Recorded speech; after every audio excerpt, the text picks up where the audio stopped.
Hello guys, welcome back to our channel Rangbaaz classes. मैं आपको continue करवा रहा हूँ हमारा chapter government budget and the economy का सेकंड पार्ट। तो आइए करते हैं। तो देखिए, अब हमारा टॉपिक आता है सोर्सेस ऑफ कैपिटल रिसीट्स। उससे पहले अगर आपने हमारा पहला पार्ट इसका नहीं देखा है तो जाइए, डिस्क्रिप्शन बॉक्स में लिंक गिवन है, जाके देख लीजिए। आज मैं करवाने वाला हूँ आपको सोर्सेस ऑफ कैपिटल रिसीट से, मतलब कैपिटल रिसीट जो गवर्नमेंट को प्राप्त होती हैं उसका सोर्स क्या है, कहाँ कहाँ से मिलता है उसको। ठीक है, उससे पहले हम देखते हैं एक बार sources of non tax revenue. Non tax revenue जो जनरेट करती है गवर्नमेंट, जो रिवेन्यू के अलावा।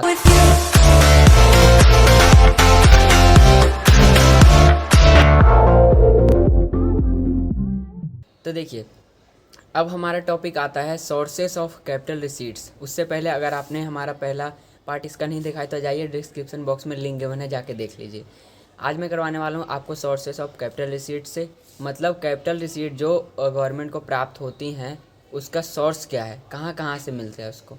ठीक है, उससे पहले हम देखते हैं एक बार sources of non tax revenue. Non tax revenue जो जनरेट करती है गवर्नमेंट, जो रिवेन्यू के अलावा आता है, जो टैक्स नहीं होता, टैक्स के अलावा आता है नॉन टैक्स, वो कहाँ कहाँ से आता है, उसके सोर्सेस क्या हैं। तो देखिए, पहला है इंटरेस्ट। गवर्नमेंट क्या करती है कि लोन देती है, मतलब लोन देती है हमारे स्टेट गवर्नमेंट को या यूनियन टेरिटरीज़ को, तो वहाँ से उसको इंटरेस्ट मिलता है, तो ये भी एक नॉन टैक्स रेवेन्यू का ही सोर्स है। सेकंड है प्रॉफिट्स एंड डिविडेंड्स।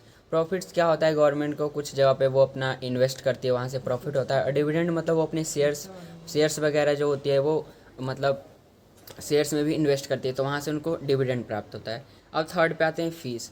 फीस की अगर बात करें तो फीस ये भी एक नॉन टैक्स रेवेन्यू है, क्योंकि गवर्नमेंट अपनी कुछ सर्विसेज देती है जिसको कि जिससे पैसे, मतलब जिस जो जो सर्विसेज देती है उससे उसके बदले हमसे पैसे लेती है, डायरेक्ट नहीं लेती है। जैसे देखिए, गवर्नमेंट जॉब्स की बहुत सारी वैकेंसीज निकलती हैं, तो उसको फिल करने के लिए या फिर गवर्नमेंट एग्ज़ाम देने के लिए आपको कुछ चार्ज देने पड़ते हैं, ये भी एक नॉन टैक्स रेवेन्यू यानी कि थर्ड फीस में ही आता है। फोर्थ बात करते हैं लाइसेंस फ़ी। लाइसेंस फ़ी आपको एक गवर्नमेंट की तरफ से परमिट होता है कोई नया चीज़ करने के लिए, या फिर जैसे कोई नया बिजनेस खड़ा करने के लिए, या फिर हो गया आपको देखिए जैसे मेडिकल स्टोर के लिए परमिट लेना पड़ता है ताकि लीगल हो वो। आप गाड़ी लेते हैं उसमें लाइसेंस फ़ी लेना पड़ता है। ठीक है, फिफ्थ है फाइन्स एंड पेनल्टीज़। फाइन्स लगाती है गवर्नमेंट और पेनल्टीज़ भी लेती है, जैसे आप रेड लाइट क्रॉस कर जाते हो, जंप कर जाते हो, तब फाइन्स और पेनल्टीज़ लगाया जाता है। ठीक है, सिक्स है एस्टेट्स। एस्टेट्स का मतलब होता है कि जैसे आपकी प्रॉपर्टी है और आपने अपने पीछे, मतलब आपकी डेथ हो गई है और आपने अपने पीछे कोई लीगल हायर छोड़ के नहीं गए हैं कि आपकी ये वसीयत का मालिक बनेगा आपके बाद आपकी प्रॉपर्टी का। अगर छोड़ के नहीं गए तो गवर्नमेंट आके क्लेम कर लेती है आपकी प्रॉपर्टी और सोशल वेलफेयर के लिए यूज करती है। इसको बोलते हैं एस्टेट्स। सेवेंथ आता है गिफ्ट्स एंड ग्रांट्स। देखिए, कई जो स्टेट गवर्नमेंट भी गिफ्ट देती है या फिर कोई बाहर की कंट्री भी गिफ्ट देती है। और जो ग्रांट, देखिए जो ग्रांट होता है वो तभी मिलता है जब हमारी कंट्री पे या किसी भी कंट्री पे कोई नेचुरल कैलेमिटीज आ जाए, प्राकृतिक आपदा आ जाए, या वो इकोनॉमी ख़त्म होने वाली हो, तो बाहर से हमें जो देश है दूसरे देश मदद करते हैं। जैसे कि अभी हाल फिलहाल में इंडिया ने श्रीलंका को मदद किया था, तो ये आएगा गिफ्ट्स एंड ग्रांट्स में। ठीक है, एट है फोर फीचर्स। देखिए, फोर फीचर्स वो एक कॉन्ट्रैक्ट होता है जिसको अगर आप पूरा नहीं करते हैं टाइम से तो उस आप पे फोर फीचर लगाया जाता है, आप उसको कोर्ट तक ले आ सकते हैं। जैसे मान लीजिए कोई कॉन्ट्रैक्टर है, बिल्डर है, उसने 2 साल का टाइम लिया है कि 2 साल में मैं इस बिल्डिंग को खड़ा कर दूंगा, इसको बना दूंगा, और वो 2 साल से ज़्यादा टाइम ले रहा है, तो आप उस पर जाके कोर्ट कर सकते हैं, मतलब केस करते हैं, तो वहाँ से भी आपको कुछ पैसे देने पड़ते हैं। इसी को बोलते हैं फोर फीचर्स, और ये भी नॉन टैक्स रेवेन्यू का ही एक पार्ट है। अब आता है स्पेशल असेसमेंट। देखिए, स्पेशल असेसमेंट उसको बोलता है जब कि किसी इकोनॉमी के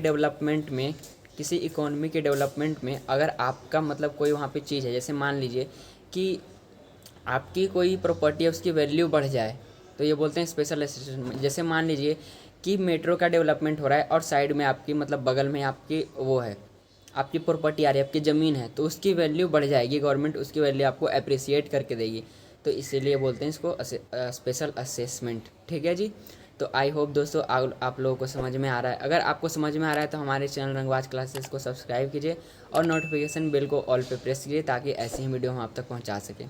ठीक है, और अच्छा लग रहा तो दोस्तों के साथ भी शेयर कर दीजिए। अब आगे बढ़ते हैं sources of capital receipts. Non tax revenue का तो सोर्सेस देख लिया क्या है, 7 है। ठीक है, अब कैपिटल रिसीट का सोर्सेस देखते हैं। देखिए, पहला है बोरोइंग। कैपिटल रिसीट हमारे पास पैसा कहाँ से प्राप्त होता है। रिसीट्स मतलब होती है प्राप्तियाँ जो गवर्नमेंट प्राप्त करता है। पहला है बोरविंग। देखिए आईएमएफ, इंटरनेशनल मॉनेटरी फंड या फिर वर्ल्ड बैंक से जो गवर्नमेंट है वो लोन लेती है, ठीक है, यहाँ से भी कैपिटल रिसीट आता है। जैसे ही लोन लेती है तो उसके पास जो है लायबिलिटी बढ़ जाता है, एसेट कम हो जाता है, ध्यान रखना। सेकंड, क्योंकि चुकाना भी तो है तो लायबिलिटी तो बढ़ेगी। सेकंड है रिकवरी ऑफ लोन्स। अगर कहीं से उसने लोन दिया है तो उसका रिकवरी करना, मतलब लोन वापस लेना वहाँ से। और थर्ड है अदर रिसिप्ट्स। अदर रिसिप्ट्स में आता है डिसइन्वेस्टमेंट। देखिए डिसइन्वेस्टमेंट में आता है कि गवर्नमेंट के अंडर जो होती है पब्लिक सेक्टर अंडरटेकिंग्स, जो भी पब्लिक चीज़ें होती है, जो भी शेयर्स होते हैं या फिर जो भी पब्लिक सेक्टर अंडरटेकिंग्स है, उसका कुछ पार्ट वो लोगों में बेच देती है, सेल कर देती है, या फिर पूरा का पूरा प्राइवेट सेक्टर को के हाथों में दे देती है, बेच देती है। उसी को बोलते हैं डिसइन्वेस्टमेंट, बी निवेश जिसको बोलते हैं, ठीक है। बी है स्मॉल सेविंग्स। गवर्नमेंट कहीं पे इन्वेस्ट भी करती है जिसकी वजह से उसको स्मॉल सेविंग्स आता है, मतलब पैसे आते रहते हैं। इसी को बोलते हैं कैपिटल रिसीट्स के सोर्सेस, ठीक है। अब आता है बजटरी डेफिसिट और बजट डेफिसिट। ये वो होता क्या, देखिए डेफिसिट का तो मतलब आपको पता ही होगा। डेफिसिट मतलब किसी चीज़ में भी नुकसान होना हमें, और बजट में नुकसान तो देखिए क्या होता है। It refers to excess of total estimated expenditure over total estimated revenue. ये मतलब एक्सेस ऑफ टोटल एस्टिमेटेड होता है, excess of total estimated expenditure होता है ओवर टोटल एस्टिमेटेड रेवेन्यू। अब इसको शुद्ध हिंदी में बताऊँ आपको तो इसका मतलब ये होता है कि जितना हमने एक्सपेक्ट किया था, एस्टिमेशन लगाया था, एक अनुमान लगाया था कि इतना ज़्यादा हमारा रेवेन्यू आएगा, ठीक है, उससे ज़्यादा हमारा खर्चा हो गया, तब होता है बजट डेफिसिट। यही बोला गया है, excess of total estimated expenditure कि ओवर टोटल एस्टिमेटेड रेवेन्यू। यही बोल रहा है कि जितना हमारे पास टोटल रेवेन्यू आया है, कि हमने एस्टिमेशन करा था, अनुमान लगाया था कि इतना हमारे पास रेवेन्यू आएगा, और उससे ज़्यादा हमारा हो गया एक्सपेंडिचर। उससे ज़्यादा जितना हमने पहले ही अनुमान लगाया था कि इतना हमारा रेवेन्यू आएगा, इतना एक्सपेंडिचर आएगा, लेकिन जितना भी हमारा रेवेन्यू आया उससे ज़्यादा अगर एक्सपेंडिचर हमारा हो जाए, मतलब जितना आपको पैसा मिले और उससे ज़्यादा आप खर्च कर दो, तो यही होता है बजट डेफिसिट, आपका बजट हिल जाएगा। ये देखिए 3 टाइप का होता है। पहला होता है रेवेन्यू डेफिसिट, दूसरा होता है फिजिकल डेफिसिट, और थर्ड होता है प्राइमरी डेफिसिट। अब देखिए रेवेन्यू डेफिसिट जो होता है, it is the difference between revenue expenditure and revenue receipt. Revenue deficit किसको बोलते हैं, देखिए रेवेन्यू डेफिसिट इसको बोलते हैं जब आपका रेवेन्यू एक्सपेंडिचर, जो आपने रेवेन्यू रिसीट प्राप्त किया है, जो आप रेवेन्यू एक्सपेंडिचर करने वाले हैं, मतलब खर्च करने वाले हैं, वो ज़्यादा हो जाए रेवेन्यू रिसीट से, मतलब जितना आपको पैसा मिला है उससे ज़्यादा आप खर्च कर दो, इसको बोलते हैं रेवेन्यू एक्सपेंडिचर। जितना आप खर्च करते हैं और जितना गवर्नमेंट को प्राप्त होता है बोलता है रेवेन्यू रिसीट। तो रेवेन्यू एक्सपेंडिचर ज़्यादा हो जाए और रेवेन्यू रिसीट कम हो जाए, ये बोलते हैं, इसको बोलते हैं रेवेन्यू डेफिसिट, ठीक है। अब देखिए फिजिकल डेफिसिट क्या होता है। फिजिकल डेफिसिट जो होता है वो फाइनेंशियल ईयर में होता है, एक साल में होता है, और फिजिकल डेफिसिट जो होता है वो बोरविंग होता है। फिजिकल डेफिसिट जो होता है वो टोटल एक्सपेंडिचर में, it is the difference between total expenditure and total revenue excluding borrowing.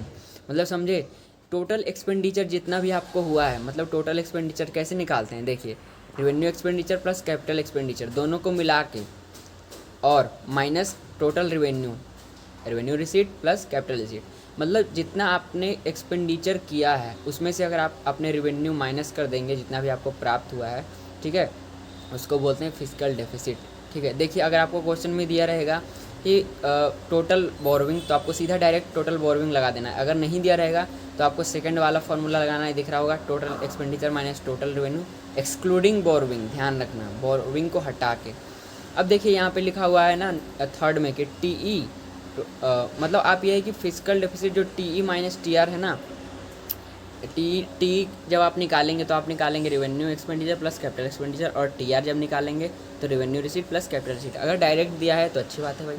अब प्राइमरी डेफिसिट पे आते हैं। देखिए प्राइमरी डेफिसिट जब होता है कि primary deficit is equals to physical deficit minus interest payment.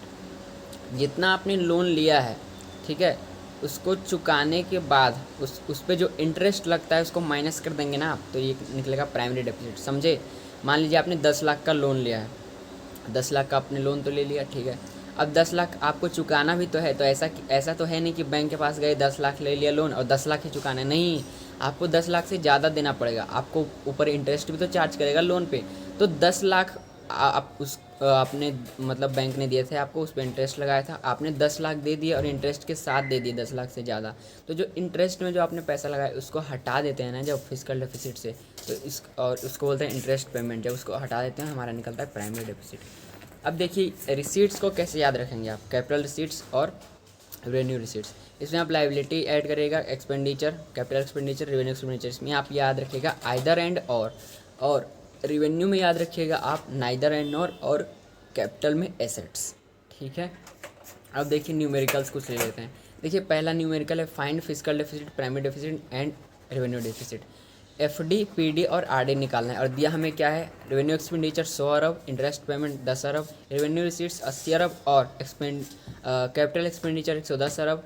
Capital receipts is equal to net of borrowing यानी कि 95 अरब दिया हुआ है और रेवेन्यू डेफिसिट दिया हुआ है रेवेन्यू। अब निकालते हैं, देखिए पहला हमारा है रेवेन्यू, कोई कुछ भी तीनों में से निकाल दीजिए जो आपको लग रहा हो कि ये निकल सकता है। देखिए पहले निकालते हैं हम रेवेन्यू डेफिसिट।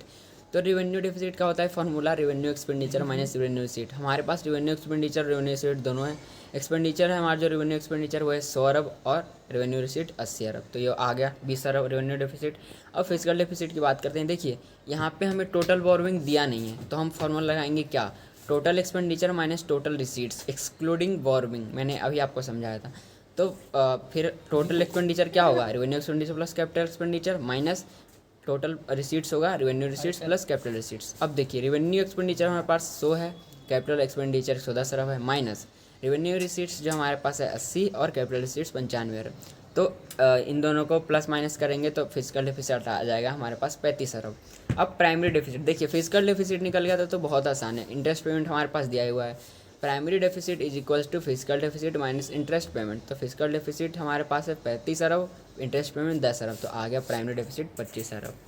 ठीक है, अब देखिए एक बात आता है non debt creating capital receipts, it includes all the capital receipt except borrowing. देखिए non debt creating capital receipt से भी आपके पास एक क्वेश्चन आता है तो ध्यान रखिएगा, non debt creating capital receipts उसी को बोलते हैं कि सारे कैपिटल रिसीट्स को ये इंक्लूड कर लेता है लेकिन बोरोइंग को हटा देता है। ठीक है, अब देखिए बजट कितने टाइप के होते हैं, दो टाइप के होते हैं। पहला है बैलेंस बजट, सेकंड है unbalanced budget.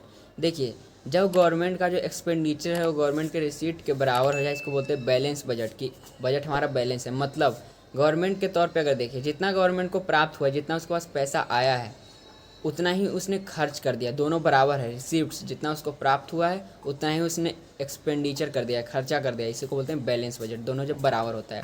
Unbalanced budget, unbalanced budget में दो चीज़ आता है, सरप्लस और डेफिसिट। पहले अनबैलेंस्ड बजट की बात कर लेता हूँ। देखिए इसमें आता है, पहले सरप्लस की बात करते हैं। जब गवर्नमेंट का रिवेन्यू ज़्यादा हो और एक्सपेंडिचर कम हो, मतलब पैसा ज़्यादा आए हमारे पास और खर्चा कम हो, तो सरप्लस प्रॉफिट ही होगा। और डेफिसिट की बात करें अनबैलेंस्ड बजट में डेफिसिट की, तो देखिए रिवेन्यू कम और एक्सपेंडिचर ज़्यादा, मतलब पैसा गवर्नमेंट के पास कम आए लेकिन खर्चा उसने ज़्यादा कर दिया, तो ये होता है डेफिसिट। ठीक है, अब देखिए तो दोस्तों आज के लिए इतना ही, फिर इसका थर्ड पार्ट मैं आपको नेक्स्ट वीडियो में करवाता हूँ। तब तक के लिए बाय।